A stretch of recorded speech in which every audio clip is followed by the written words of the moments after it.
you're gonna you're gonna choose that setting.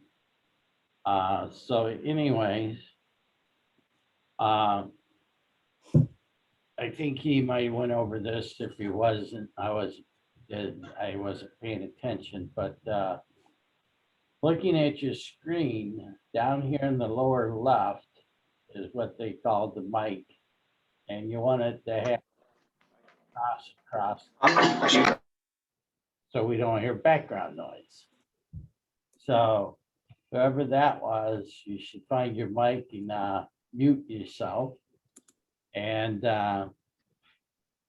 over here, if you have a question, if you come over here and you hit chat, it brings up a dialog box, and you can type in something simple for your question. And if it's complicated, we'll just have you unmute yourself and ask it. But if it's simple, you can just type it.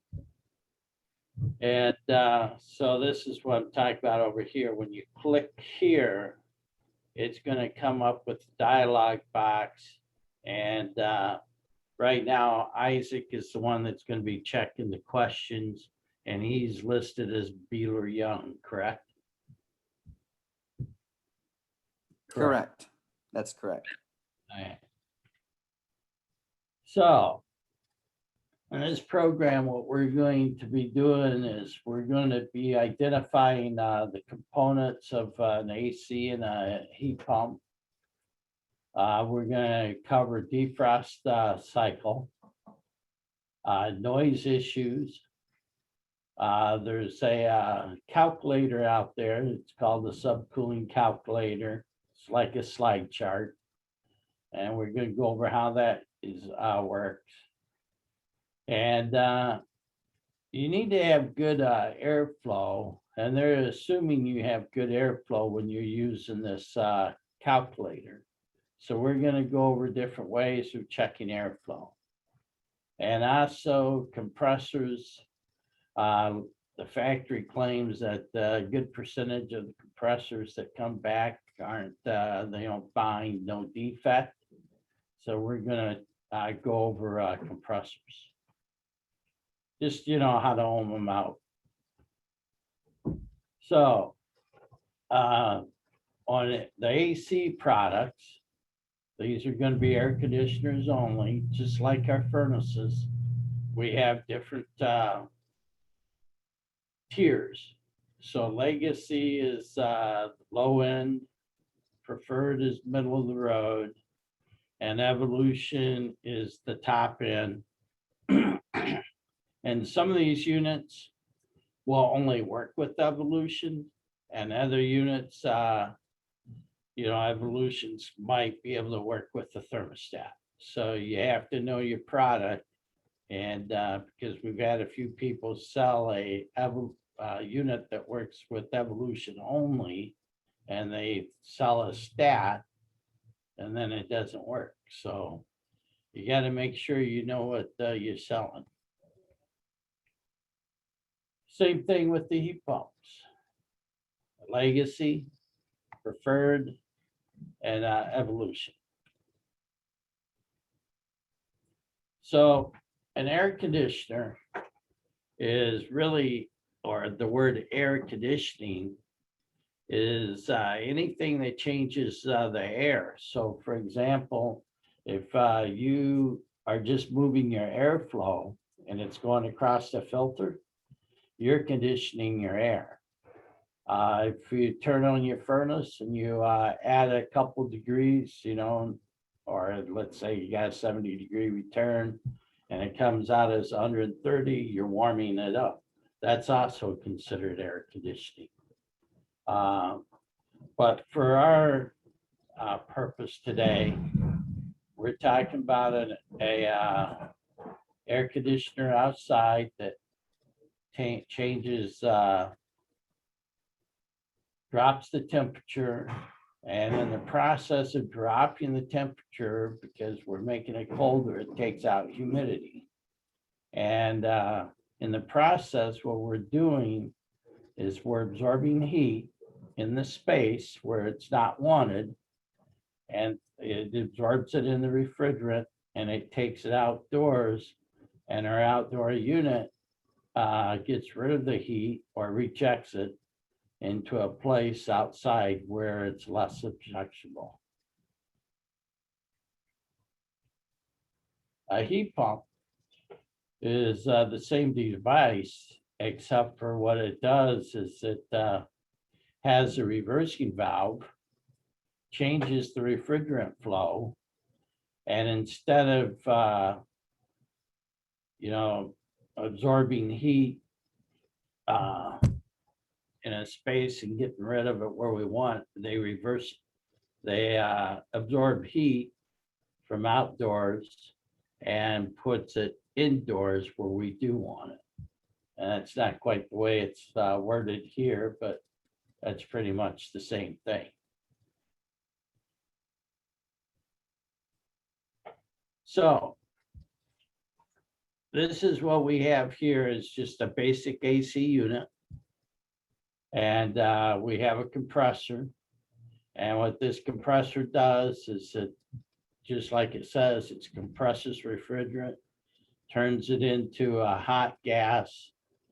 And let's see what this says. So here's our compressor, here's our hot gas. And we come over here and it enters the condenser, and the condenser takes that refrigerant and changes it into a liquid. Now, it doesn't do it presto. What it does is it comes in as a gas, and eventually it starts changing to what they call saturated.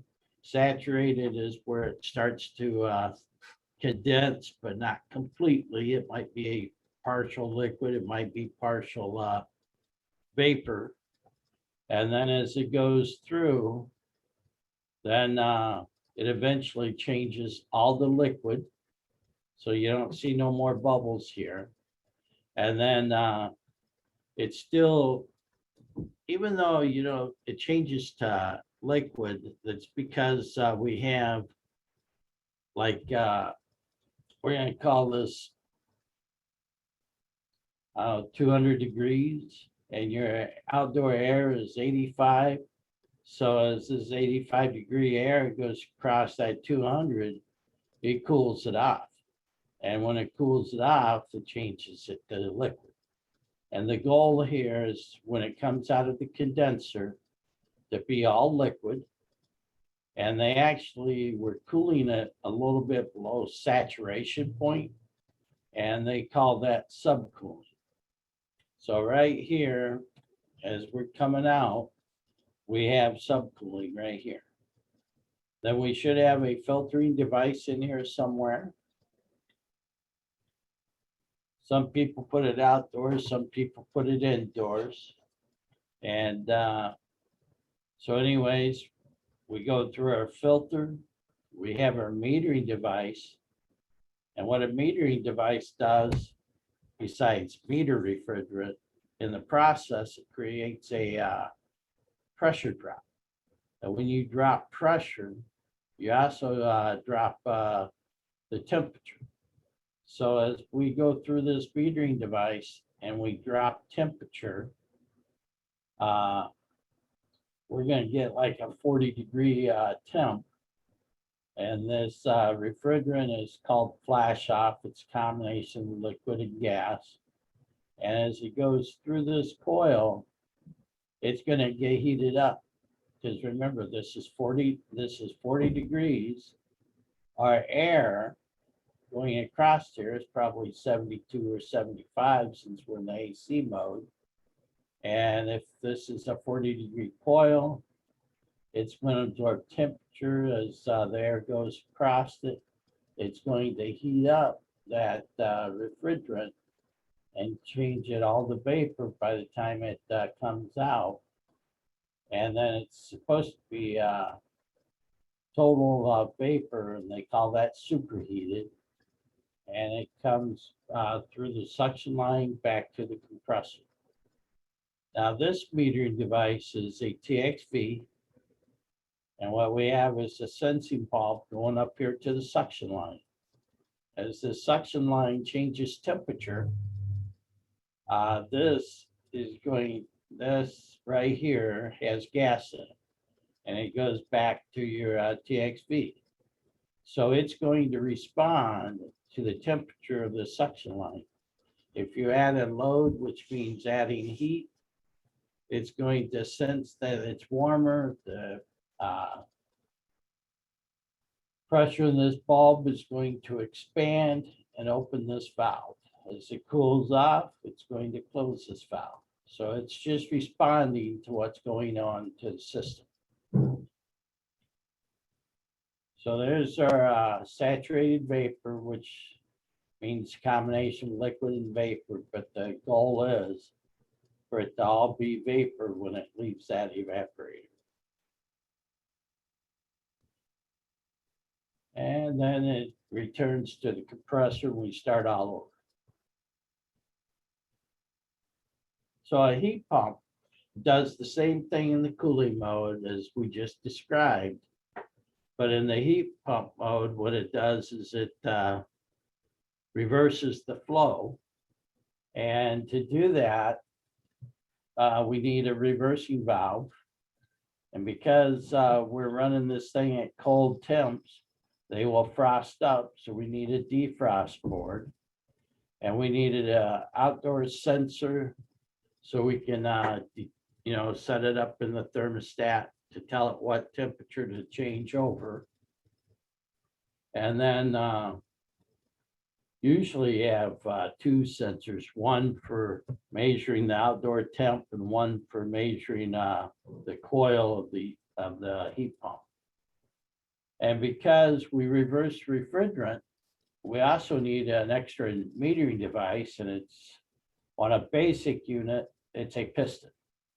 And on a evolution, it's going to be a TXV. Or I shouldn't say TXV, an electronic expansion valve. And then also because heat pumps are ran in cold temperatures, we need an accumulator, which is just a cylinder for when the refrigerant goes back to the unit and it has liquid in it. The liquid's going to drop and any vapor will stay up at the top and go back to the compressor. Now, a lot of people are skeptical about heat pumps, and I think we're past all this, but what this is showing is scientists say that there's heat out in the space until we get to minus 460 degrees. So if we're 30, probably somewhere here on the scale, which means we're Is he good? Are you registered? No.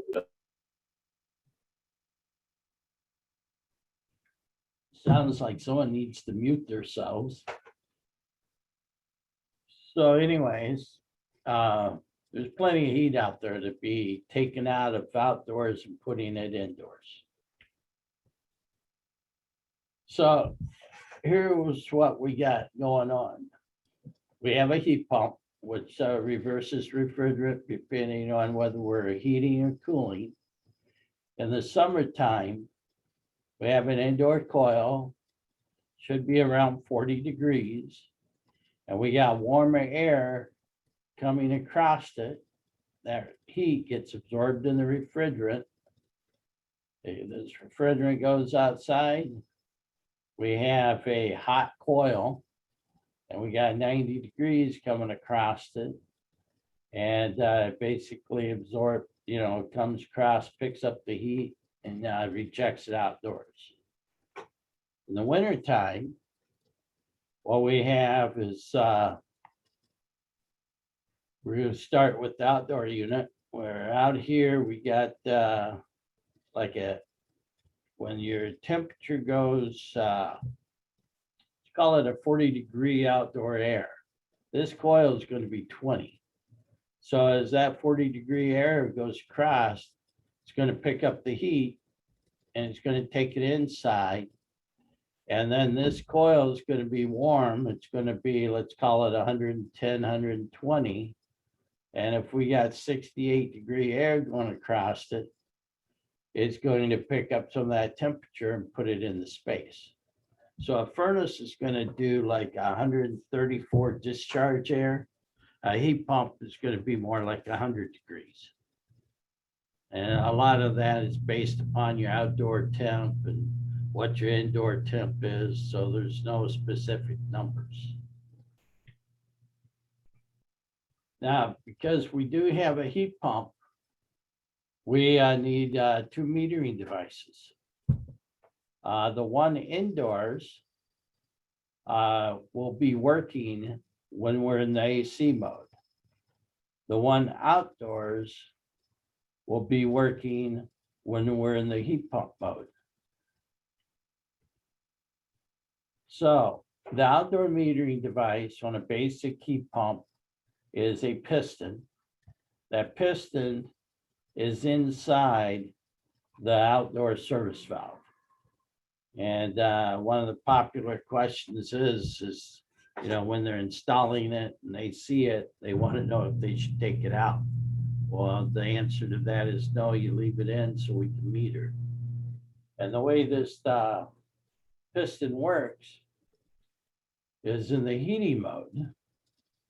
Inside this service valve, there's a flat surface. The refrigerant pushes this piston up against this flat surface. So it has all the refrigerant goes through the center portion of the piston, and that's metering it. In the cooling mode, refrigerant's coming from the condenser into the liquid. It pushes the piston this direction, and this is beveled. So therefore, your refrigerant can go through the center, it can go to the outside, and so it's being bypassed is what it's doing, and it's not doing any type of metering. So in the heat pump mode, it meters. In the cooling mode, it bypasses. So our indoor TXV is what they call biflow.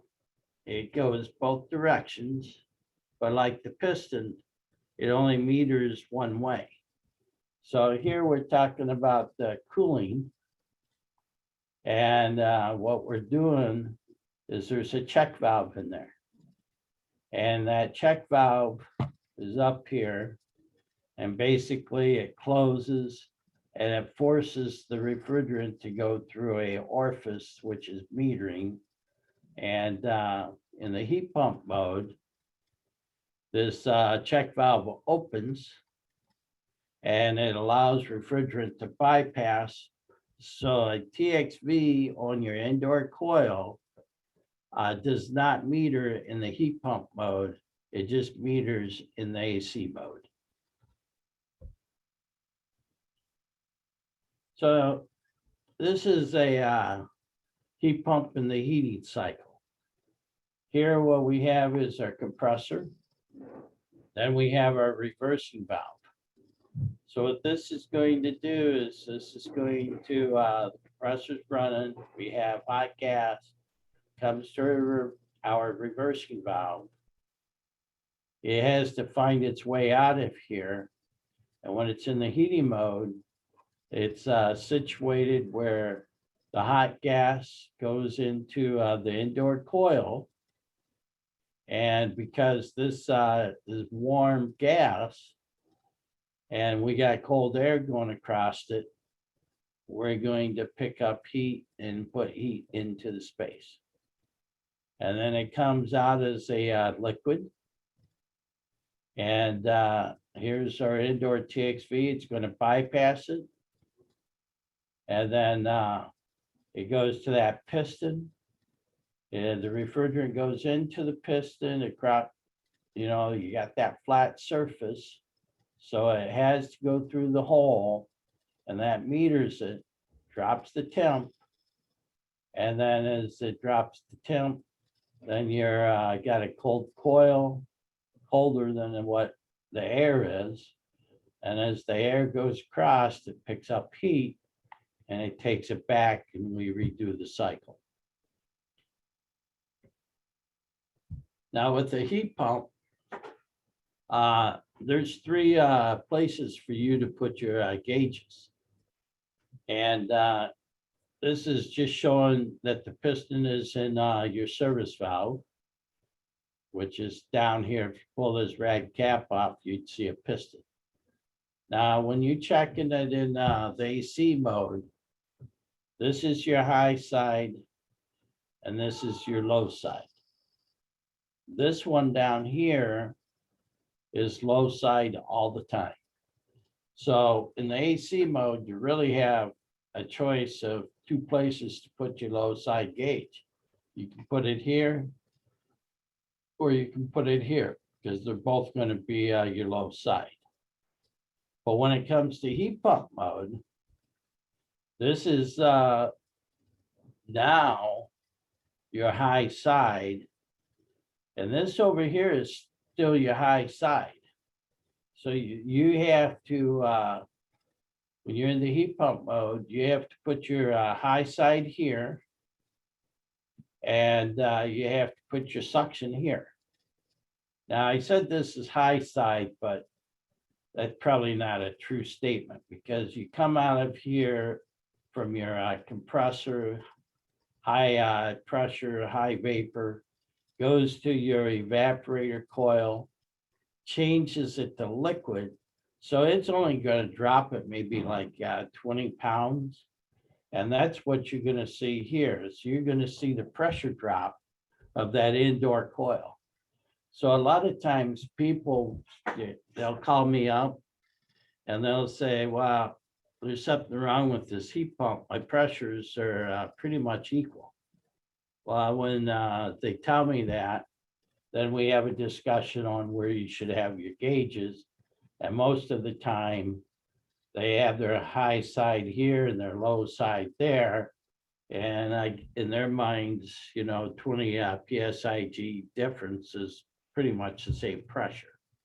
So if they just take that, drop it down here, then they're going to get their true suction.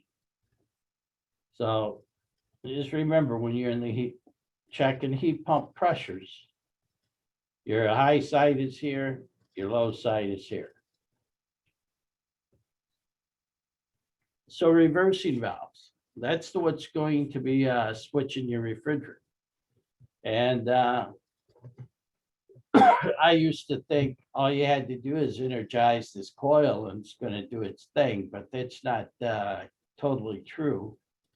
What there is there's a solenoid valve. Then if you look at this, these are capillary tubes on the outside. So there's one, there's two, and there's the third one. And they're going to help switch this. There's a slide in here. And it's those capillary tubes going to help build up pressure and switch this slide. So really, this is the same pic that we just showed. There's a slide right here. This thing has to adjust. So we send the refrigerant that way, or we send it that way. So what we have, let's call it the heating mode. We have our solenoid, it's de-energized, and we know that because, well, first there's no voltage going in this solenoid, so this plunger is going to be over this direction. And what it's doing is it's plugging this capillary tube. So as we come down here, our compressor's here, we have a hot gas coming out, compressor discharge, comes in, and the gas can go either way. It can go that way, or it can go that way. Well, if we go this way, it's going to go both. But what's going to happen is it's going to come up here, and because this plunger is here, it's going to plug it up, and it's going to build up pressure, and it's going to push this slide this direction. So that's what it did is it built up pressure, pushed the slide that direction.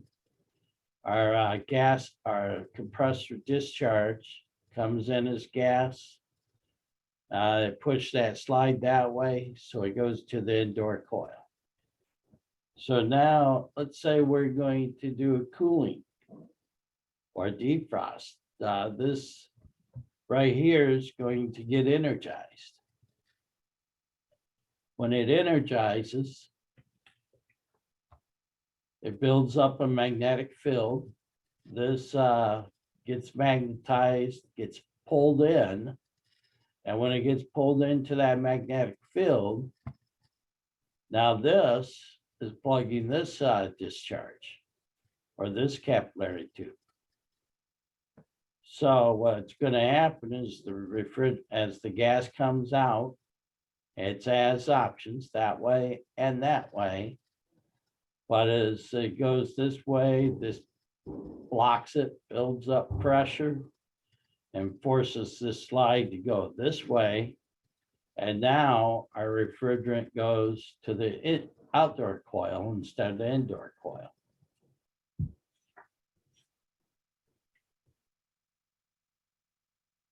So here's a slide that's showing us being in the heat pump mode, and these are approximate temps and pressures because there's always variables. So we're in the heating mode. Our hot gas goes through the reversing valve over here. And as it goes through here, we got warm air, 70 degrees going across to 95. So it's going to cause it to saturate, turn from a hot gas, and it's going to come out as a liquid. So as it comes out of the liquid, it's going to bypass this TXV, and it's going to go through that piston that's in the outdoor liquid line service valve. So that's when your service valve port's going to be right here. So that's all you're doing if you have it hooked up wrong, is measuring the pressure drop of this coil. So anyways, we push the refrigerant through. It drops the temperature to 20 degrees. If it's like a 45 degree, it's going to drop it to 20. So now on a 45 degree day, we got a 25 degree differential. So it's going to pick up some heat into that refrigerant, and we're going to take it back and we're going to put it indoors.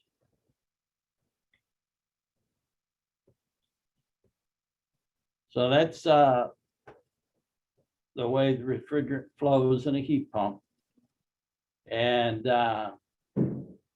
so since we have 45 degrees, maybe 30 degrees outside, and this coil is 20, 25 degrees, whatever, that's below freezing. So any moisture that we have outside will have a tendency to frost. And so it's normal to see a light layer of frost, but if you don't mount, let's say, if you have a low charge, you can get a lot of frosting and it'll turn into ice and you can't get no airflow across it. Or if you don't put this on a stand, apparently these guys didn't put it on a stand, because when it goes into defrost, it has to, when it melts, it has to be able to drain away from this unit. So you want these units to be on a stand. So the bottom line is we do get frosting going on, and after a period of time, you get too much, and that's why we have a defrost cycle. So a defrost cycle is the reversing valve getting energized. So it's going to reverse. So really what it's doing, defrost cycle is the cooling mode. We're sending hot gas out to the outdoor coil where there's frost. And since it's warm refrigerant, it's going to melt that frost. That frost, as it melts, has to be able to flow away from the unit. So you want to make sure a heat pump is on a stand.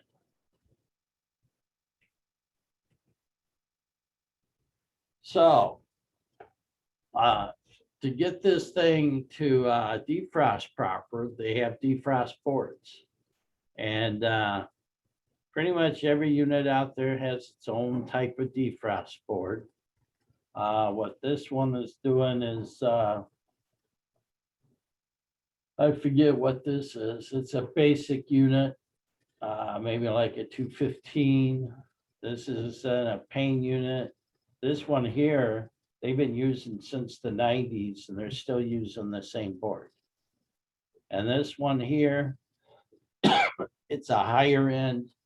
It's an Evolution board, but it's a 286A, and since then the A's no longer made. They got a B, which looks close to this. They have a couple other Evolutions that have their own boards, so they're all a little bit different. So on this one here, I'm going to go over this a little bit more, but these units are shipped at 90 minutes for defrost time. This one here, what it has is it has this yellow jumper wire, and it's put on a peg that says 90. And then there's an empty peg there and a couple this way. And that's how you change your, if you don't like 90 minutes and you want to change it to 60, you pull it off and you move it to the one that says 60. And these ones here, they have a schematic that tells you where to put them for what minute, and we're going to go over that. So those boards have timers in them, but now we have to figure out how to shut those timers off. Once it goes into defrost, this right here is a defrost stat, and it's mounted on your coil. So that is measuring the temperature of your refrigerant. So once you get to 32 degrees, this stat will close. And when that stat closes, then it tells the logic of that circuit board in 90 minutes, we're going to go into defrost. And so that's what's going to happen. Because what, on a 45 degrees, didn't that say that the outdoor coil is going to be 20 degrees? So we're going to be below 32 degrees most of the time. So this is going to be closing right away. And then your timer starts. And from the factory, it's set up for 90 minutes. Now, this also is a defrost stat, but it's a thermistor type, and it gets plugged onto the coil, and it's doing the same thing. It's monitoring the temperature, and on this particular unit, it's still 32 degrees. That's when it starts the timer. So there's different types of defrost stats. There's a clicks on, and then there's the thermistor. So it depends on what heat pump you have to what outdoor stat you have. But basically what it's doing is determining when to start the timer.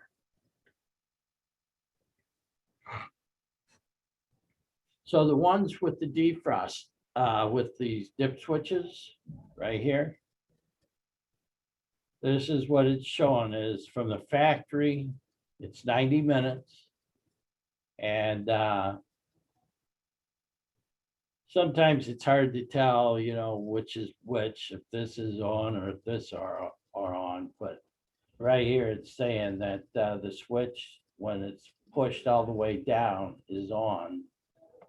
So this here, we're gonna say here, it's showing them when they're off, that's 90 minutes.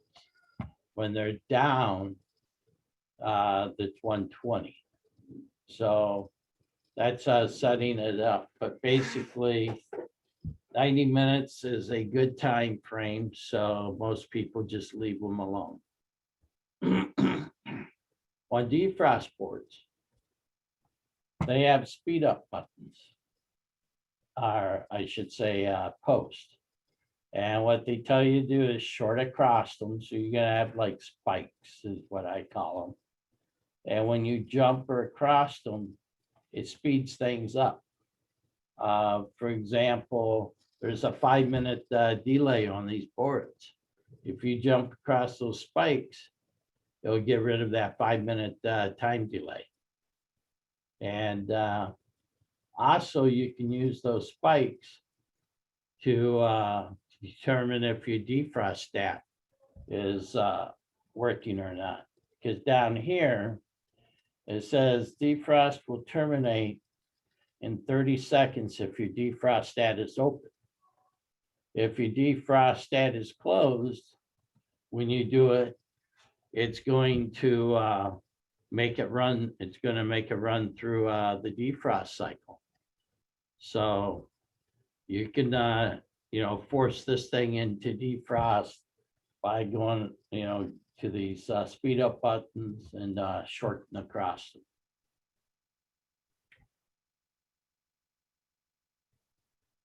Now on the upper end equipment, the ones with the thermistors, a lot of them have what they call perfect defrost. Sometimes it's called the auto defrost. And what it does is the board will keep track of how long it takes to defrost. So if it takes 3 minutes to defrost, it's going to tell the board our next time we need to go to defrost is 120 minutes because we hardly had to do any work.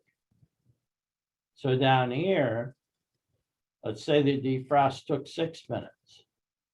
If it took 6 minutes, then it's going to change it to 60 for the next defrost time. And if it took over 7 minutes, then it's going to go to 30 minutes. Personally, if you have an older type where you can get to adjust them yourself, let's say right here, you should never put it to 30 minutes because I don't know, you guys probably have heard the statement that when you're going to charge a unit, you should let it run for 15 to 20 minutes before you check the charge because it takes it that amount of time to stabilize. Well, if it takes it 20 minutes to stabilize, you have it on 30 minutes, you're going to get 10 minutes of heat and then it's going to go back to defrost. So 30 is a bad time to put it on. I would never go below 60. Because if you're having terrific defrost problems, you probably got a bad charge. So just something to think about. So when you're in a defrost cycle, remember we're in the cooling mode. So what are we doing? We're putting cold air into the house. So if it's only for 7 minutes or 5 minutes, I guess it's probably no big deal. But what they do is while you're in defrost cycle, if you have a furnace, the furnace will come on and it will keep, warm up your house or keep your house at the same temp while you're in the defrost cycle. Now, depending on what type of thermostat you have, the thermostat might let it go right back to heat pump, or it might tell the furnace, let's stay running until this heat cycle is over with, then we'll go back to the heat pump. So that's all determined by the thermostat that you're using. So this is a wiring diagram of a heat pump. And I'm just showing that we're in the heat pump mode and showing what happens when you go to defrost.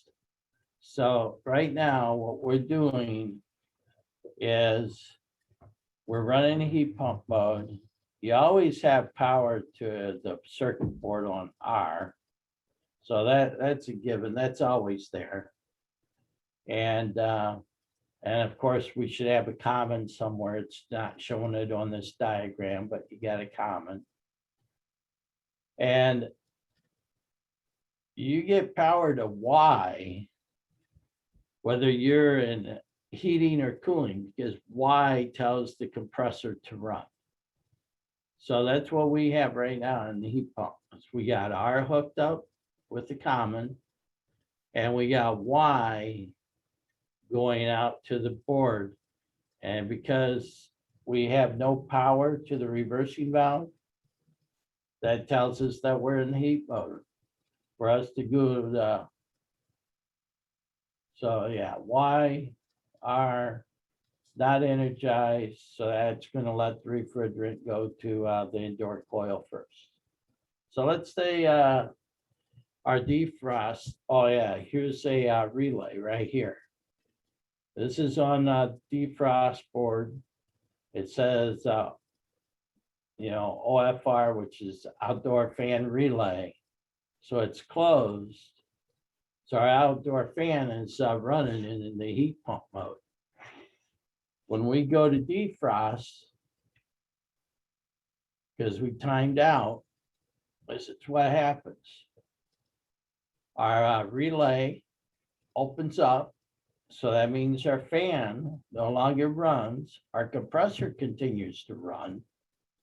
The circuit board internally will send voltage to O, and it will energize the reversing valve.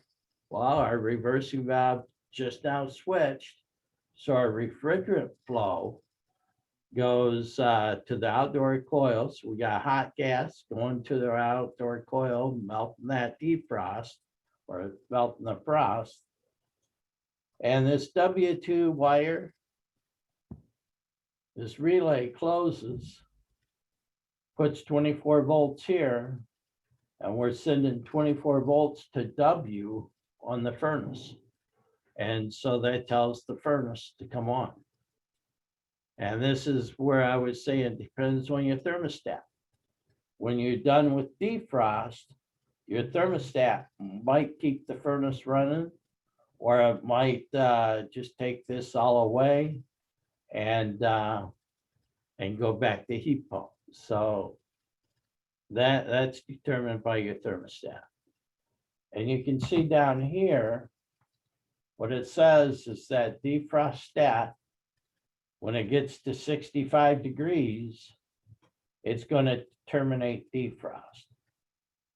So, I showed a picture of that thermistor, and that clicks on, mounted to the coil. So when you go to defrost and you hit 65 degrees, it's going to terminate it. And then it determines whether it goes to heat pump or stays in the furnace mode, depending on the stat. And also, if you look, it says that it's not going to let you run in defrost over 10 minutes, because if you're not defrost in 10 minutes, you're probably not going to defrost. So they just end the defrost mode at 10 minutes. And usually if you're frosting up, it's just like a indoor coil. If you have in the AC mode, isn't it true if you're low on refrigerant, you freeze up your indoor coil? Same thing with outdoor. If you're in the heat pump mode and you're low on refrigerant, the outdoor coil freezes up. So that's generally what causes it, is low on charge. So what we just went through is basically the cycle of a heat pump, and it was a basic unit. A lot of your refrigerant, your defrost timing changes with evolution. So whenever you're working on a unit, our equipment has a sequence of operation in it. And it talks about defrost timing, whether, when it goes in defrost and what temperatures it terminates at. So you want to keep those instructions handy because depending on what unit, some of that timing changes and some of the temperatures change. So on a heat pump, remember, we got a reversing valve, defrost boards, outdoor sensors, piston for inside that service valve, and an accumulator. Because these units, they run at cold temperatures. Sometimes that refrigerant turns to liquid when it shouldn't. And so they wanted to drop down into that accumulator to keep us from taking out compressors. So I think this is a good time to ask questions about anything that I just discussed. So do you want to ask any questions out there, Isaac? There are no questions in the comments, so you're doing a good job. Okay.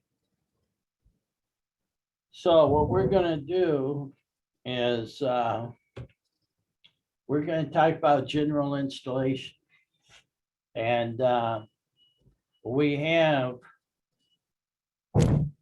started with BY in 91. And back then we were using R22 10 SEER units, nothing fancy, recip compressors.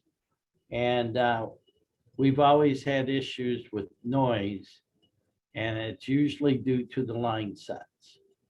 Because the refrigerant, as it comes out of the compressor and goes through the unit, is being pushed and it's turbulent, and they call it gas pulsations. So you have to be aware of how you run your line sets, or where you put the unit, because if you put the unit by a window, and let's say that window happens to the bedroom, it's probably not the best place for an AC unit, because they're going to be trying to sleep and they're going to have a unit outside their window running. And also, if the unit's out by that window, so is the line set. And that line set, if it touches the structure of the house, that pulsation of the refrigerant is going to transfer into the wood, brick, or whatever it is. And it's going to become a noise issue where sometimes it's described where the unit is noisier inside than outside. If that's the case, it's probably because the line sets are touching the structure. So the key thing is don't put the unit where it's going to disturb the customer. Now, one of the other things that we have a lot of is right here.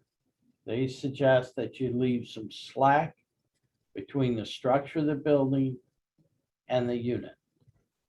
And I've seen multiple units where people, they're trying to do a nice, pretty job, and they make these real nice tight bins, and there's probably like maybe a foot between the house and the unit. Well, what happens there is that line set is so rigid that it doesn't move. It can make the outdoor unit shake, or it just transmits extra noise into the house. So it's always best when you're doing this to make sure that you have a lot of room between the house and the unit, so it has some slack for the line set to absorb some of that pulsation. They're also talking about as you go through, don't use, some type of hard compound, because all that's doing is like putting the line set that's next to the structure of the house. You want something soft that won't transmit vibration. And then, let's see. Right here, they're talking about avoiding direct contact with water pipes and ductwork. I remember once having someone that had a steel beam supporting the house going the length of the house. And they hooked the line set and went down that whole beam. And so they had pulsations throughout their whole house. So, be careful how you run those line sets. Every now and then, we have one where we have, someone that's extra sensitive to noise. Actually, what that really means is once a customer hears a noise, it won't ever go away no matter how quiet you make the unit.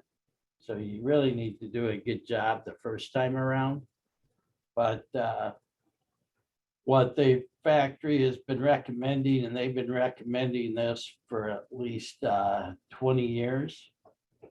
And what they suggest, if you get a customer that's complaining about noise, is to take your suction line, come out, go up a foot, come over 6, and come down, and then go into the house.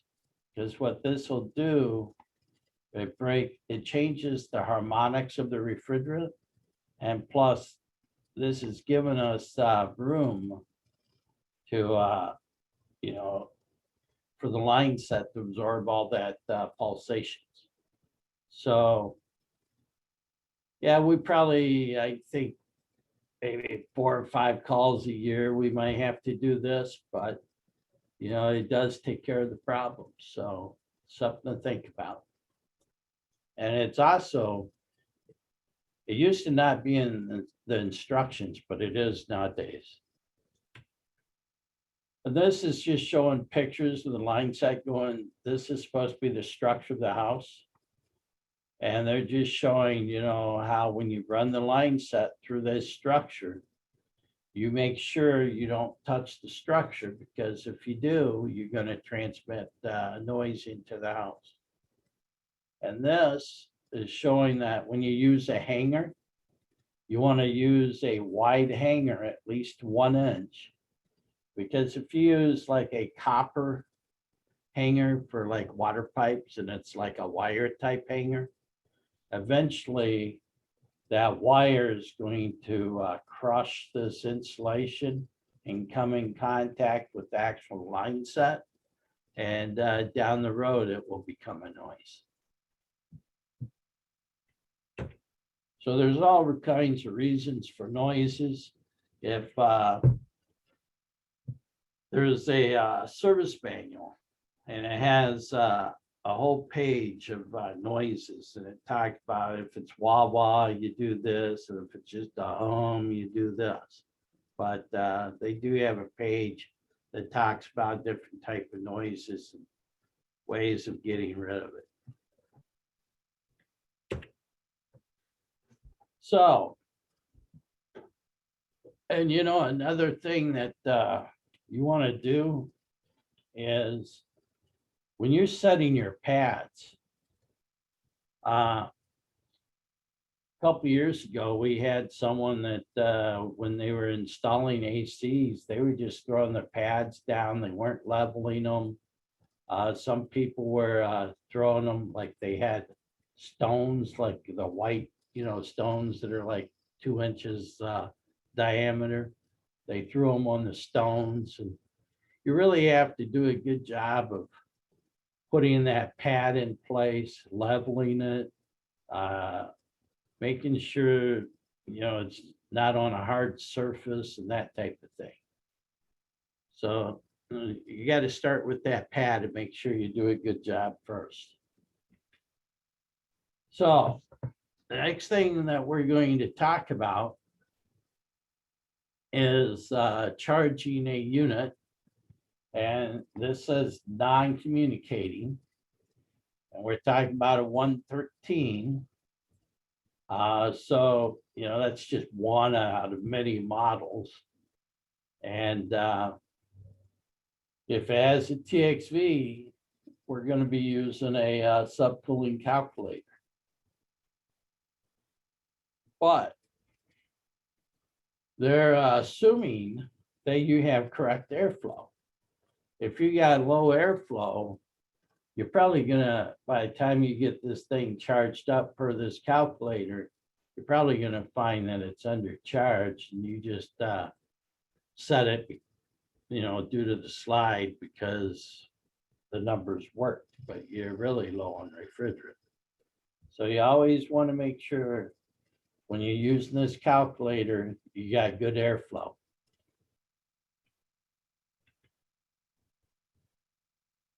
So you have to make sure that you have the right temps. They use the word favorable. You have to make sure you have the right temps to be charging your subcool.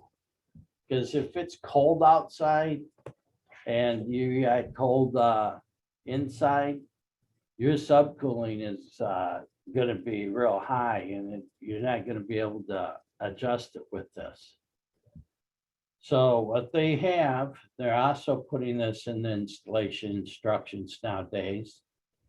The outdoor temp has to be between 70 and 100 degrees. And the indoor temp has to be 70 to 80. If you're not in this range, like for example, if you're, I don't know, let's call it 85 degrees outside, but the unit has been running and it's 85 to 90 in the house, that's not favorable. You're either going to have to let that unit run the way it is to cool it, or you're going to have to pull the charge out and weigh it in. So the main thing is you have to be in the right temps to use this proper. And you also have to have proper airflow. Couple other things to discuss is they've always told us that these units are charged for 15 foot of lines. That's an incorrect statement. And because a few years ago, they redesigned the outdoor coil. They're using what they call micro tubing, which is a smaller tube. They put more in it, but they're smaller. And when they charge them at the factory, they cannot get 15 foot of charge in that unit. And I've had people for the last few years telling me that the factory always is shorting them with charge. Well, that's because of them redesigning that coil. So in the instructions, you should see this table. So let's say that we have a unit that is 20 foot in line set. Well, we wanted, and we know that we're going to have to add a charge. Normally we would say, okay, it's good for 15 feet. So we got 5 foot extra, and we know it takes 0.6 ounces per foot, which is basically a half an ounce. So what you got, 5 feet times, what's that, 2.5 ounces? But what they told us is, let's take an 18. On the rating plate, it says that it needs 4.2. And we assume there's 4.2 in there. But they can't get that whole charge in there.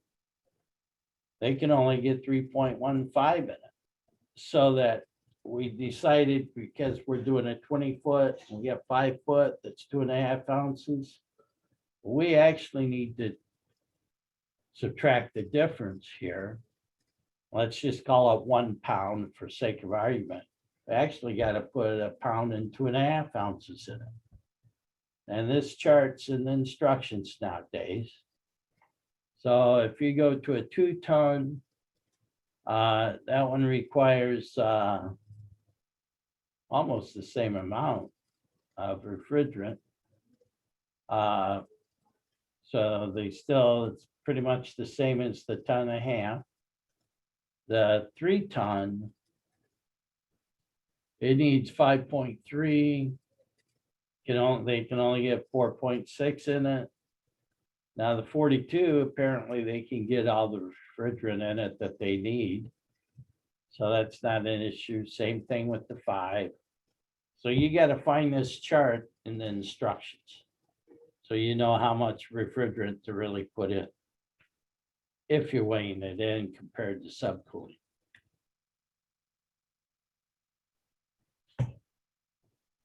So yeah, because everything's just different these days, because everything has to be so efficient to keep our government happy.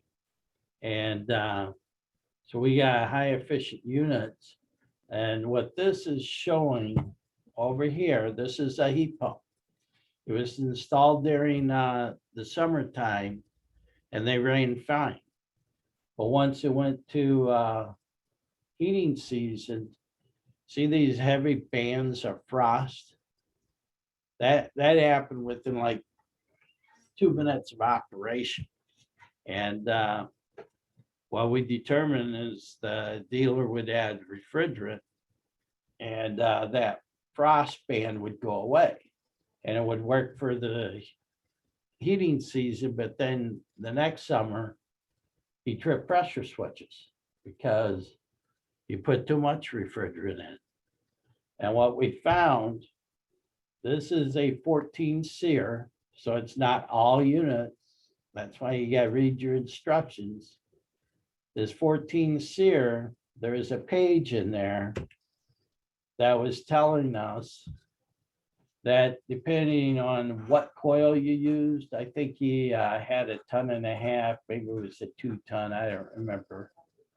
But what it was saying right here, if you used an oversized coil, because remember, this is 1.5 tons, this is a 2-ton. This is telling us in the cooling mode, if you oversize the coil, you should add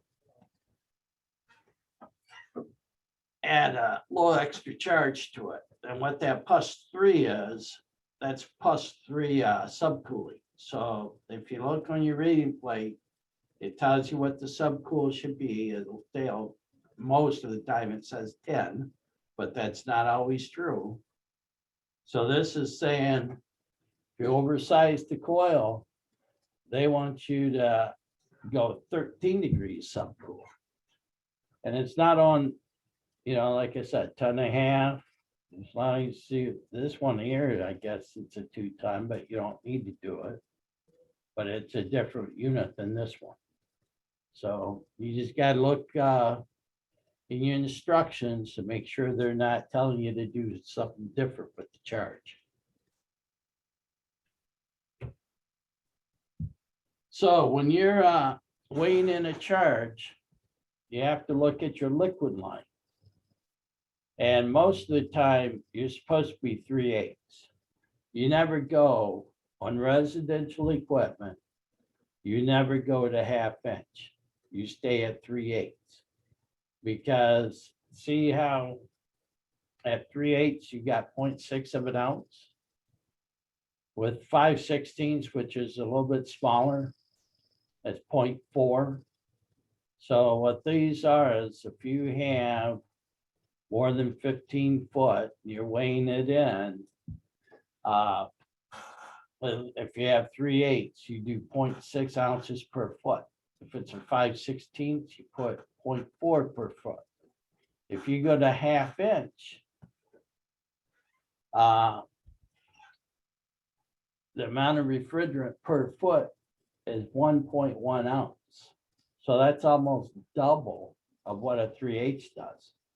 And now what you did is you got so much refrigerant in there that you have a hard time managing it, meaning it'll make the compressor noise, it'll cause units to shake.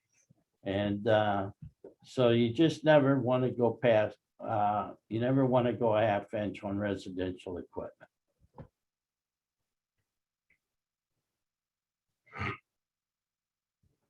So let's talk about that was the long way of getting to the subcooling calculator, but there's a lot of, variables that you got to keep in mind. And so a subcooling calculator, it's used when you are doing subcooling. And subcooling is when you have a TXV metering device. And it's for checking a charge, because they really say on a new unit, you should weigh it in, but everybody has their preferences. And the reason you don't charge it by superheat is because the TXV is trying to maintain the proper superheat. So if you're low on charge, it's going to open up a little bit, trying to get more refrigerant through there to try to maintain that superheat. So you can't charge by superheat when you have a TXV. And most general information you will find say that TXVs run between 7 and 14. 7 and 10. I put 14 in there because I see a lot of our units that are running proper and I'm there due to noise or maybe who knows why I'm there. But I find a lot of our units to be running at 12 to 14, even when we weigh in the charge. So I took it upon myself to change it from 7 to 10 to 7 to 14. And so anyways, that's what it's doing. It's just responding, and that's why you have to charge it by subcool. So we went over this refrigerant flow at the beginning. And since we're charging with subcooling, this calculator, and technically you don't need it, but people like it. So if we're going to do it by subcool, I would ask you guys, where do we check it at? And remember, where do we check subcool at? So remember, you got hot gas coming out. We got our outdoor unit that takes that high pressure and high temperature and cools it down, changes it to a liquid. But somewhere in there, it's going to be a combination of vapor and liquid. And as it comes out, it should be all liquid. And this last section should be subcool, be in subcool. So that's what this is saying right here is high pressure subcooled liquid. And it's right there, it's your service valve. There's your metering device. But the main intent was just identify where to put your temperature probe at. And that's at the service valve.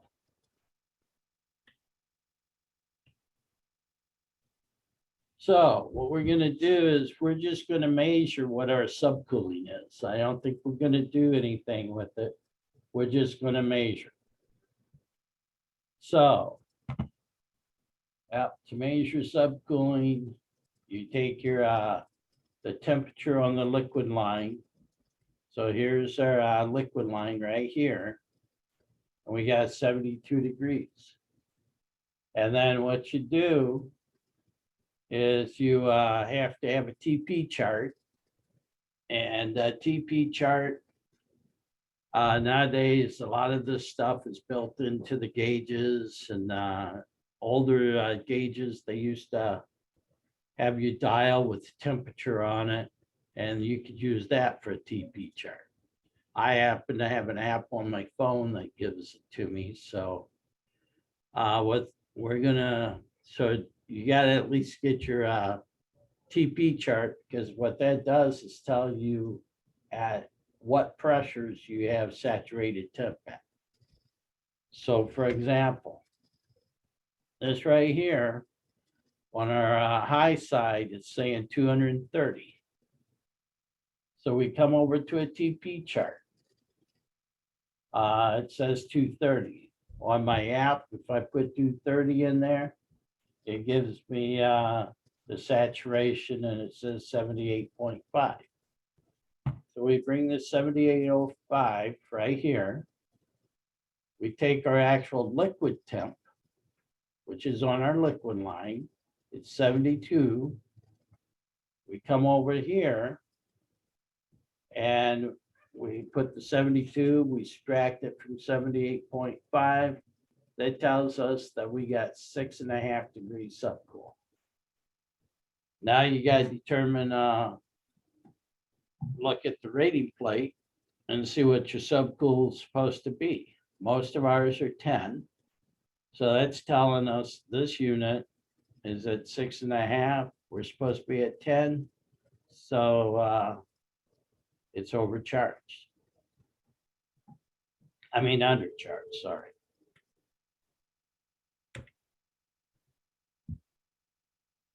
So what we're going to do is we're going to use the calculator this time.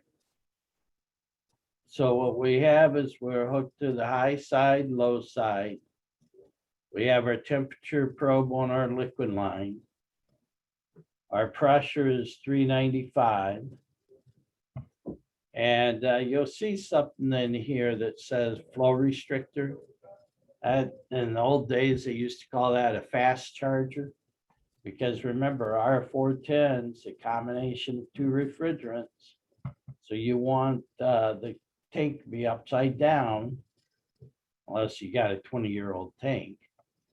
But anyways, you got want the liquid to come out.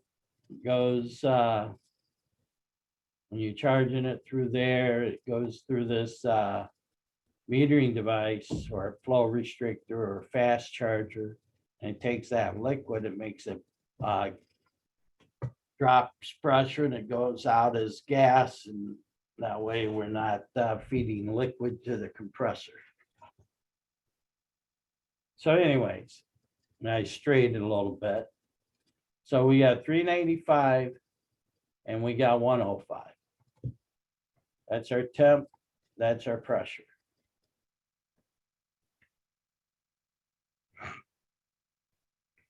So right here on our rating plate, it tells us that we want 10 degrees subcool on this unit. So we're going to get our subcooling calculator out. And on our here, if we go back, sorry about that. We're measuring 105, right? So when we, what we're doing is we're taking our slide chart, and it says the first thing you need to do is find out your required subcooling. We looked on our rating plate, it said 10. So now the second thing that we have to do is find our liquid pressure. In our case, it was 395. So we had a bunch of lower numbers here. We had to get to this one here to get to 395. And right below there, it says that we want 106 degrees. Well, we got 105. That's only 1 degree away. So technically, we're considered charged. So Because what they tell us somewhere on this slide chart, wherever it is, I ain't gonna go back to it, but somewhere on the slide chart, it's gonna tell you that you can be plus or minus 3 degrees. So it said 106. And we were 105. So it says if we get below 103, we should remove refrigerant. So 105, I said slightly undercharged, but it is AC season and we just got out of heating. So anyways, our 105 would be here. So we're slightly overcharged. Probably when we take our gauges off and spin a little bit, we'll be right there. But if it says 106 and we're warmer than that, let's call it 115, they're saying that we need to add a charge. All this information's on the chart, on that slide calculator. It just says it in verbiage instead of pictures. So we're gonna do another one. We're not gonna be using the subcooling calculator. We're just going to check to see what our subcool is. And just showing you that you really don't need that calculator, because if you got a TP chart and you know it's 10 degrees, then you can do it that way. So what we're doing is we're doing 240 for a head. We put our thermometer on our liquid, that's 70. So we're going to get our slide chart, our TP chart, and we're going to find 240 on here, which is right there. And we got 81.3, is it?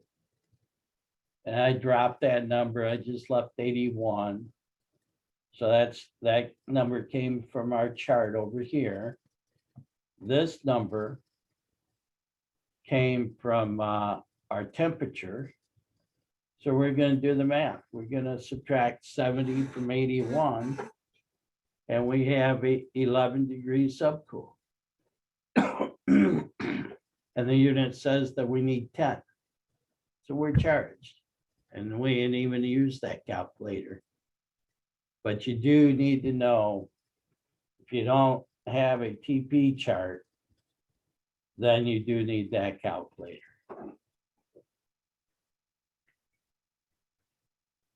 So remember,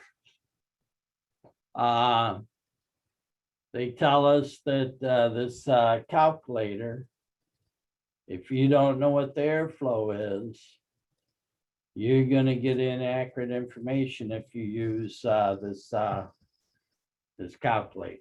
I mean, you can get the numbers to work, but the question is it accurate? So you got to make sure you have good airflow.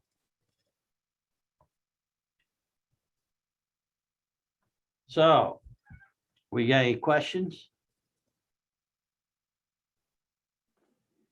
No questions. We had a comment a little while ago, but everyone, could see it. But he just said that the Lennox recommends using to 290s in your line set outside to reduce noise. So anyone could see it, but that was just a comment, not really a question.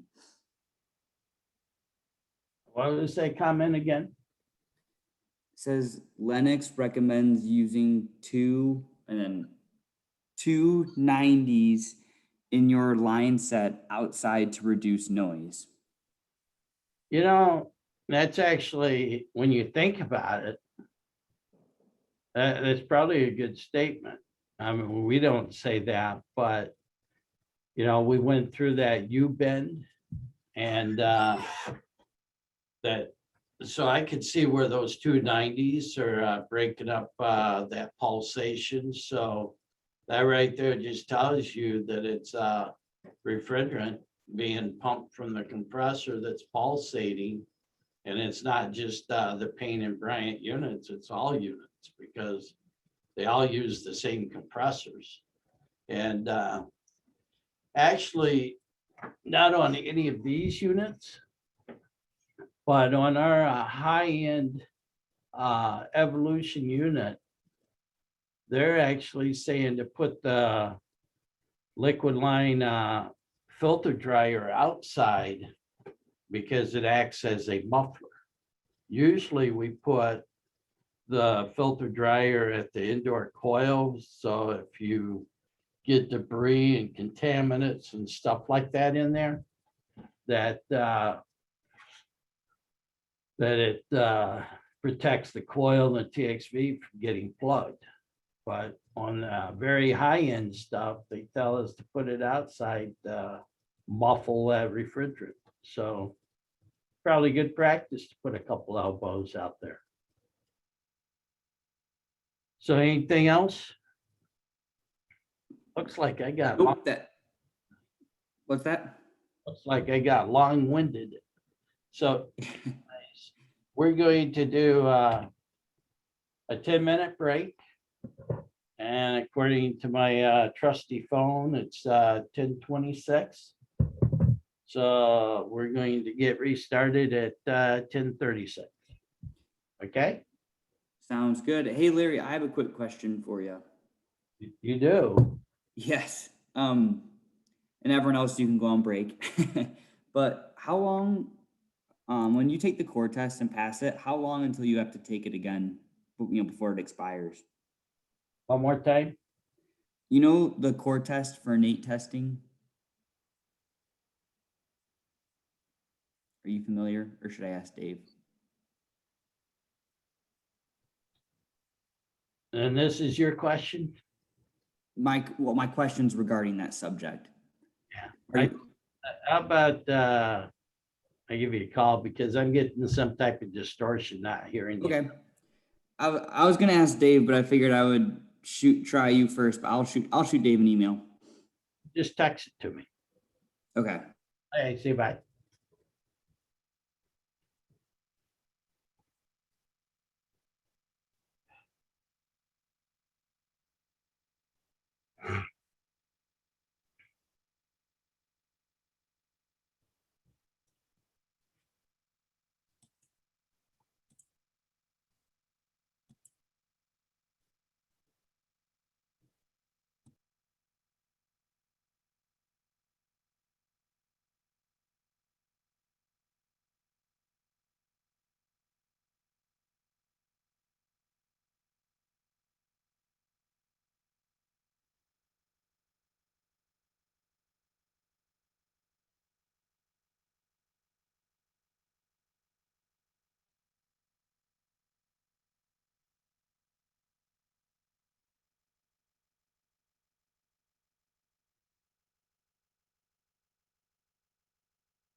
So we ready to get going again, guys?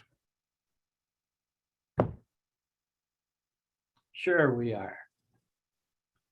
So what remember that one slide said that to use the subcooling calculator, we got to have good airflow, proper airflow.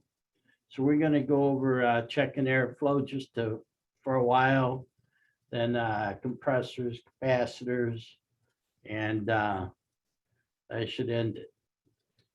So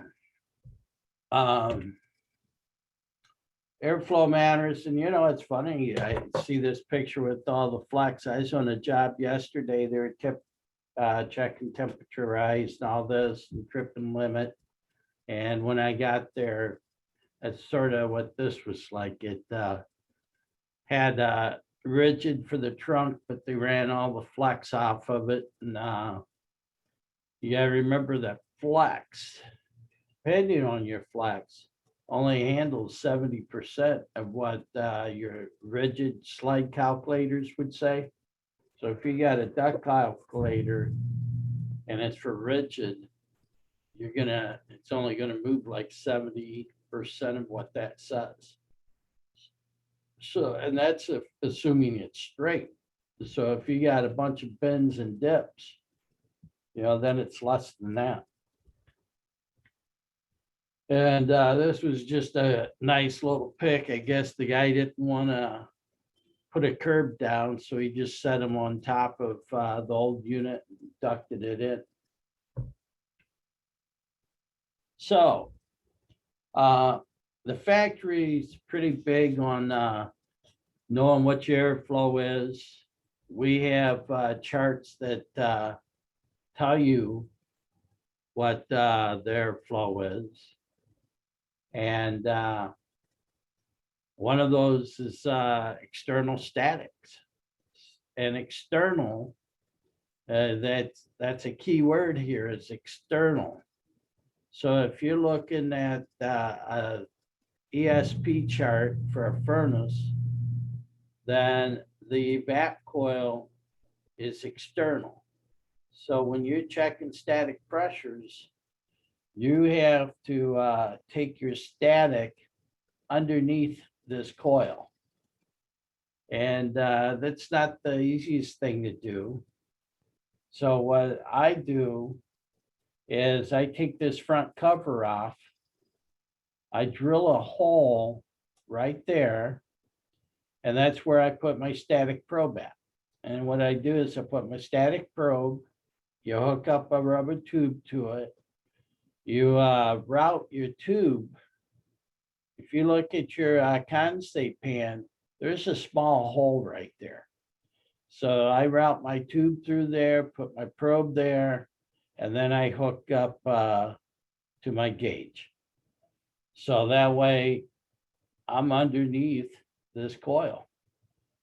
And then your return static, if your filter is here, it has to be on the downside of your, between your blower and your filter. So if your filter is right next to here, then you might have to drill a hole and put your static probe, in this area. So we're going to check statics and we check it on the supply. That doesn't show a point, but it's 0.3. And this is 0.5. So the total of those is 0.8. So that would, then you take that reading and you take it to your chart and you see what your airflow is. But that's how you're going to check your airflow. But what we're going to do is discuss a problem job first. And we're going to put the problem job on the air chart to see what's going on. So right here, we have 1 inch static, which is high.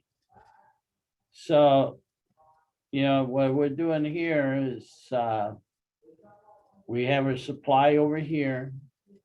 Our return is here. And since we're right there, we're gonna say our filter is here for the sake of argument. And so by putting them both in place, we got 1 inch static. Now the question is, where's the problem? Because we know 1 inch is pretty high. Actually, it's real high. So what we're gonna do is we're gonna take them separate. So we put it right here and we're measuring 0.3. And we check our supply. And that's 0.7. So 0.7 is the highest of the numbers. So that means we got a problem with our supply. Now we got to figure it out. It's a dirty coil. Is it messed up ductwork? Did the homeowner go around shutting all the registers? You know, we got to figure that one out. So this is how you use the chart. We're going to say that this unit right here is a 2.5 ton. And we measured a 1 inch static. So what we do is we come down here to 3660. That's the furnace we're using. 3660. And it's 2.5 tons. So for 2.5 tons, they tell us 400 CFMs per ton. So what is that? 200, that's 800, that's 1,000 CFMs. So this is the flow chart for this furnace. And we measured 1 inch of static. And for high speed, we know it's on gray. So if we come across, we put it under 1 inch. It says we're moving 760 CFMs and we need 1,000. So that's a problem with the airflow. But just for grunts, let's say that we only had 0.6 static and we're still same furnace, same airflow. We're gonna find 0.6. We're gonna bring it down to this gray. Well, if we had 0.6 static, we're moving 1,030 CFM, so we're good. So that's how you use the chart. You got to measure the static, find the actual unit that you have, know what you want to move for airflow, and then you find the static that you measured. In this case, we measured 1, which says 760, and that's not enough airflow. So you got to find what you're going to do.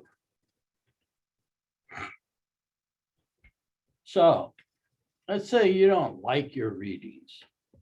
If you happen to, we're thinking ahead and find the product data sheet for the coil that's installed, you can check your pressure drop across the coil itself.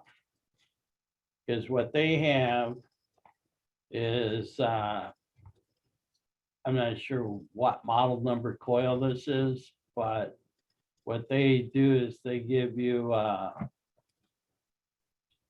unit size 400. So here's our standard CFMs. So all your CFMs are up here. What we did is we checked the pressure going to the coil and after the coil, and we came up with a 0.18. So if we come over here, and I think this right here got moved accidentally, it should be over here. Because if we measured 0.18, we want to come over here and find 0.18, but we don't have that. The closest thing we have is 0.173. And that tells us, if we go up here, that tells us that we're moving 700 CFMs. While we measured it across the furnace at 760. So yeah, that's saying that we were accurate. You know, everything's has variables, so we're pretty close. So yeah, we got airflow problems. And on that subcool calculator, we also have a way of checking airflow. But they're assuming you are correctly charged. And what they tell you to do is the same thing. We got a first step, and that's measuring our return air temp. They call it entering air that's returned. And then they tell us to get our wet bulb out and measure what's our return wet bulb is. So let's say we got 70 to return. We're gonna do that. We had 63. So they're saying if we got a 63 wet bulb and a 70 dry bulb, we should have 54-degree discharge coming off of our plinth. So what if we do the math on that? If we take 54 and subtract it by 70, what's the difference? Isn't it 16 degrees? Haven't you guys heard that we're supposed to have a 20-degree drop? And see, all that's determined by how much humidity you have in there. If you have a humid day, you're having to condense the moisture out of that air, and that's energy. So the more moisture you have in the air, the less drop you're going to have across that coil. For example, let's leave it at 70. And let's say that our wet bulb was 66, which is pretty high. That right there says that our discharge temp should be 56. Well, that's a 14-degree drop. So, you know, if we're trying to maintain it, get a 20-degree drop, you're going to be working probably overtime that day because it probably ain't going to happen. Now, without slowing airflow down, and then you're going to be slogging and stuff like that when you get all the moisture under control. So 20 is not always a magic number. Same thing as the subcooled thing. It says 54 degrees. If we're warmer than 54, it's telling us to slow the speed down. Or I mean, here's 57. So if we're warmer than 57, they're telling us to slow the speed down. If we're cold, like 50 degrees, then they're telling us to speed it up. So that's what that method is on your subcooling calculator. So it's just some basic stuff about servicing a unit. Our TXVs are always fun to be working with because we got to make sure we use filter dryers and do a good job starting up units. And a lot of people don't understand how a TXV works or how to troubleshoot. Because we check charge by subcooling, nobody ever checks superheat anymore. And so you need to know what your superheat is to determine if you got a bad TXV. So the way a TXV works is you got different types of, over here they're talking about opening forces. So you got 2 openings and 2 closes. And so the ones in the red is your suction pressure and your spring that closes. These ones is your diaphragm, which comes from the sensing bulb, and your liquid line pressure. Those are closing. So I usually just focus on these two, the spring and the sensing. The other two come into play, but these are the bigger forces. So if you have a warmer evap coil, this is going to push, it's going to sense high temp. So the pressure increases, pushes down on the diaphragm, overcomes the spring, and it opens up the needle. We let more refrigerant in. As we get the temperature under control, then the sensing bulb, the pressure inside decreases. This diaphragm goes this way, allows the spring to push the needle, and we get less refrigerant. So for you to know if the TXV is working or not, you got to know what the superheat is. And we check superheat the same way we check subcooling, but we do it in different places. Instead of doing it on the liquid, we're doing it on the suction. And instead of doing high side pressure, we're doing low side pressure. So in this case, we got 52 suction temp, and we got 120 suction pressure. So we find our TP chart. There's 120, there's 40.8. So our actual temp way down here is 52. Our TP chart says 40.8. We have 11 degrees superheat. So they tell us what, 7 to 10, I say 7 to 14. We got good superheat on this. So we don't have a problem with our TXV. It's running at the right thing. So that's how you check your superheat. Now, if you have bad superheat and you don't know if it's your refrigerant charge, airflow, or whatever, you can test your TXV by exercising it. That's what we call it, is to exercise it. So what you do is you take your sensing bulb completely off the suction line. And if you have a partner in crime with you, you just have him hold it while you're outside, seeing if the pressures change. If you don't have a partner in crime, then you get some hot water, a cup, maybe a paper towel, and put it around the sensing bulb, but that cools off pretty quick. But what you're looking to see is if you warm up that sensing bulb, does your pressures change? Because when you warm it up, what should happen is it should open up, which is going to drop your head pressure and increase your suction, and it'll change your superheat. And then you maybe take it out of that warm water, put it in cold water.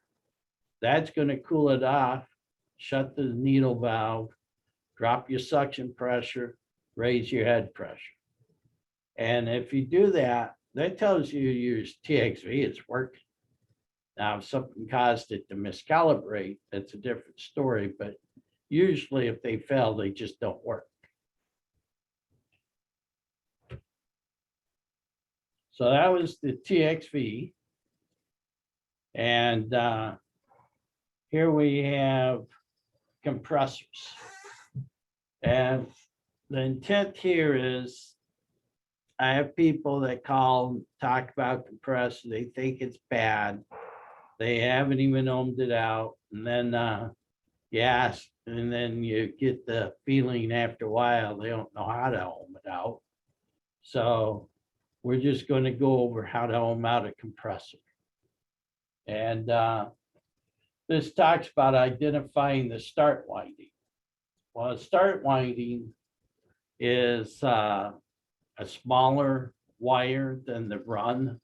So it's going to have higher resistance than the run winding. And we're also going to how to verify if we're off on overload. So this is I have 2 meters, same compressor. Actually, it's the same meter too. We're just changing the winding or the terminals. So if you see here, there's 2 windings. And we're going from here to there, and we're measuring 0.12. Over here, we're going from here to there, we're measuring 0.09. So since this has less resistance, that's our run. Since this has higher resistance, that's our start. And they tell you in some of the textbooks that it's 3 to 6 times higher than the run. So that's all we're doing is we're checking the 2 windings to see if they're good.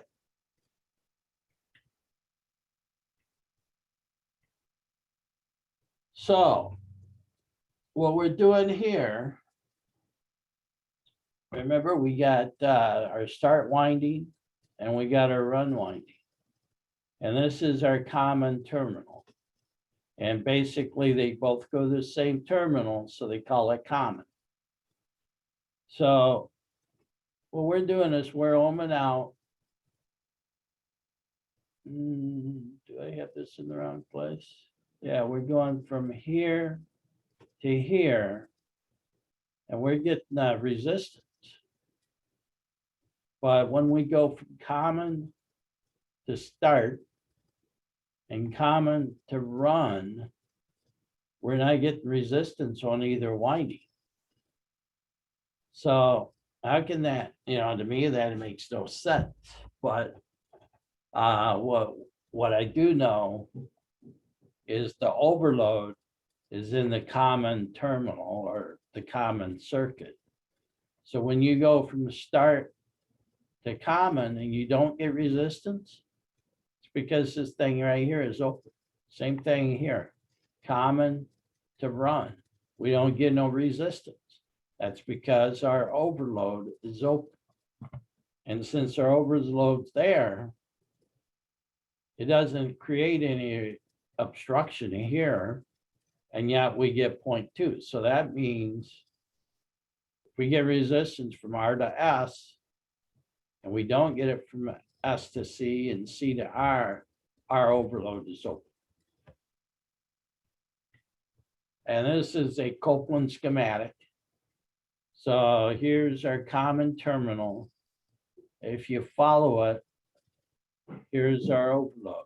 And right there, it's open. So we're not going to get continuity from common to run or common to start. So you have to cool it off or come back next day or whatever and double check it. And if you double check it, now we get the readings. That's because it was off on overload. Sometimes overloads don't reset. You can take a 2x4 or a wrench or something and hit the compressor and sometimes get them to reset. But sometimes it looks funny hitting the compressor with a 2x4. But I've had them reset by doing that. So a lot of times people call me up and tell me they've checked their compressor windings, but they don't check for shorts. And that's the other half of that. You can get readings when you're windings, but you can still have a winding that's going to ground. And if you got a winding going to ground, you got a bad compressor. So what we're doing here, we got a meter. We're going from each terminal. This is just showing one, but you do it on each and you go to ground. So we did that on all 3. That shows an off on line, whatever your meter says. So that means that we're not short. Over here, with the different compressor, we go from one leg, one terminal to ground, and we pick up a reading. It might be on all three, it might just be on one, but it doesn't matter. If it goes, if you pick up a reading from one of your terminals to ground, you got a shorted compressor and it ain't gonna run. Probably gonna blow your breaker. So let's say that we had a unit and maybe it was off on overload. We checked out a compressor. Now, the windings are fine, but it still won't start.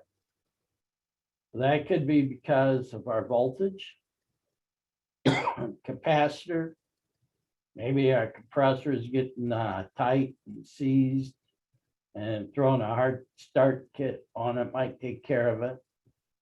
And one odd reason is the wrong metering device.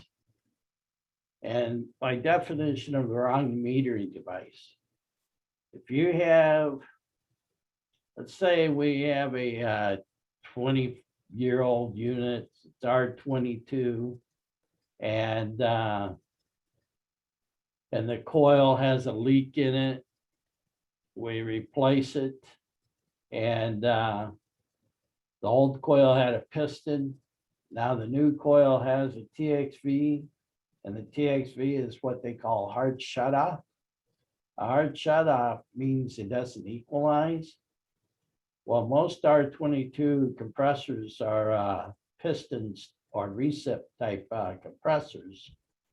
And recip compressors can't start up when they have a high head. And that's what's going to happen if you have a TXV. So if you change a coil and it's an R22 piston, you put in a TXV and the pressures, it's going to start the first time because your pressures are equal.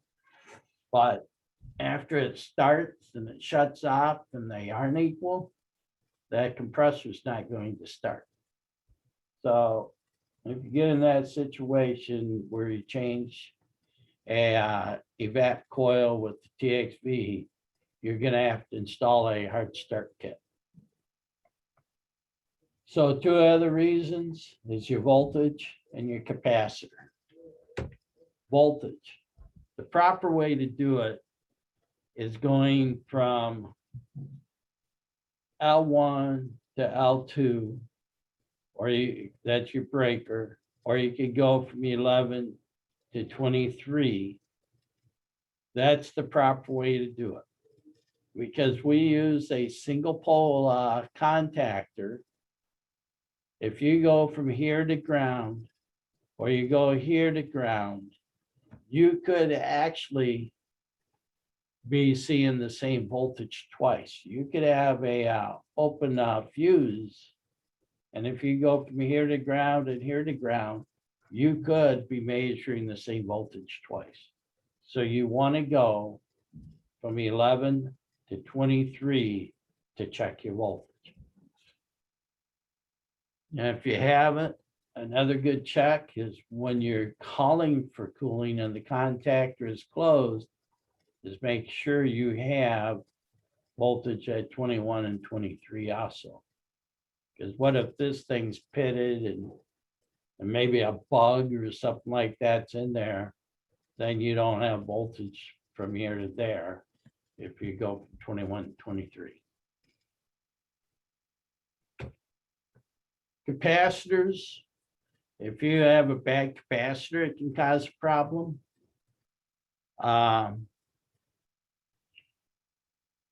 So what is a capacitor? It's a device that receives and stores the electrical charge. If a start capacitor is undersized, and this is true with run capacitors, they're undersized, the motor may not start. If they're oversized, they'll start, but they're delivering too much voltage or too many microfarads, and they end up going off on overload. So you got to make sure you use the right capacitors. And with our unit, 286A specifically, they have a hard start kit. And hard start capacitors need a resistor from terminal to terminal because they have a lot of microfarads. What's this one? They usually say it, but they give you the microfarads on the label. And they're high microfarads. And when they shut off or start, you get an arcing, and you need that resistor to slow the arcing down. Now, what happens a lot of times when you go to a supply house, including Behler-Young, a lot of times we sell aftermarket items. And if you get a start capacitor and don't have a resistor, you better be asking us for this part number, because this part number is a resistor. And because what happens, there's a relief hole right there. If you install one of these without that, I would doubt if the first time you ran that unit, you blow that capacitor and it blows all kinds of crap out of this hole.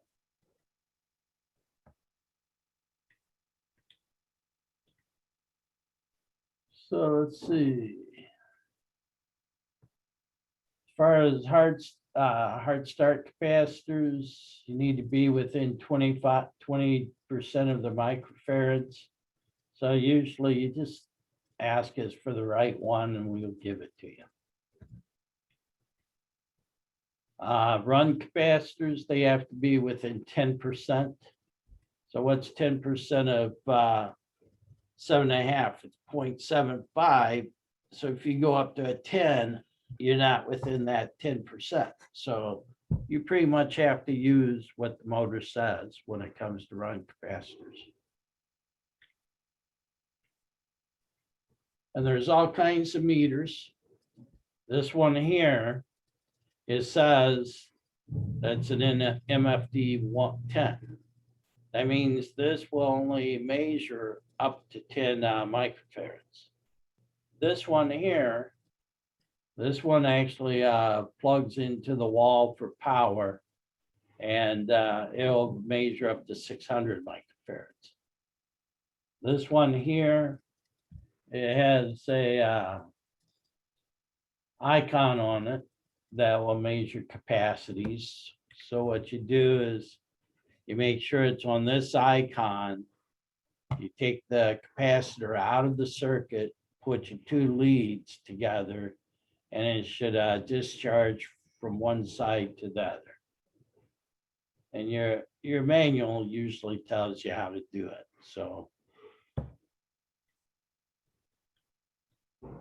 So anytime you guys are working on a unit, let's say we have a plugged filter dryer, and all we're going to do is change the filter dryer.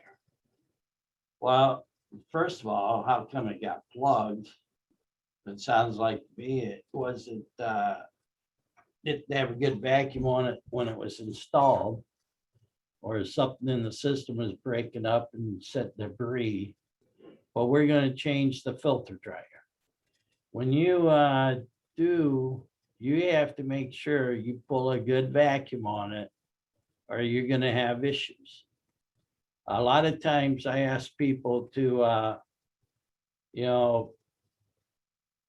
weigh in the charge.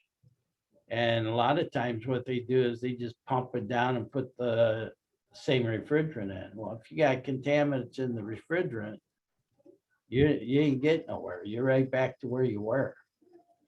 So we went to a presentation once, and it was by Appian, and they had a couple of slogans. Do it clean, dry, and tight, meaning no air leaks. And if you don't, it's not going to run right. The other slogan is change your oil in your vacuum pumps, because it says change the oil and the moisture will boil. Because if you haven't changed your oil in a while, you got a lot of moisture in that oil and it's not going to pull a good vacuum. And this is just backing up why you would use a micron gauge. So what we have is 3 columns. This is your atmospheric pressure, micron, and gauge. So if we're just putting our gauge on it, we have no pressure. We're have 759,000 microns. So if we pull a vacuum and we get down to 15, down to 29, we still have 20,000 microns, and the magic number is 500. And so we're still far away from that. So we got it down to 29, we get it down to 29.8. We still have 2,000 microns. So how many gauges, especially the dial gauges, know the difference between 29.8 and 29.9? And there's 2,000 micron difference between those 2 readings. So that's why they tell you to use micron gauges when you're pulling a vacuum, because it's a 25 thousandths of an inch. So you should be using micron gauges. So what we have here is just a review, or just basically saying what we went over. We got familiarized with what a heat pump is, what an AC is, and some of the components. And we talked about a defrost cycle. So you need what? A defrost board. You need a couple of sensors telling you when it goes to defrost and start the timer. We talked about noise issues, and you got to really pay attention to those line sets. And I'm going to say last year, well, actually not last year, I didn't do any job sites because of COVID last year, summer, but the summer before, I went on 3 noise issues, and what it was pads mounted on top of pads. So you want to have a good foundation. You don't want to be doing anything quirky with your pads.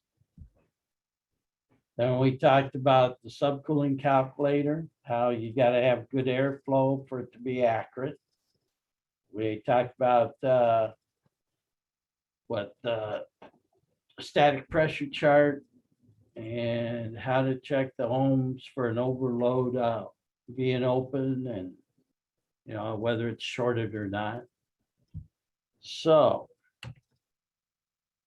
that gets us to any questions out there, Isaac? There are not. Okay. So, do they have my email address or anything in case they have one? Yeah, so I'll send up a follow-up of this presentation to everyone. And I'll have a survey for people to take, if you want to help out. It'll also have your contact information, Larry, and then I'll also send a certificate later on today as well.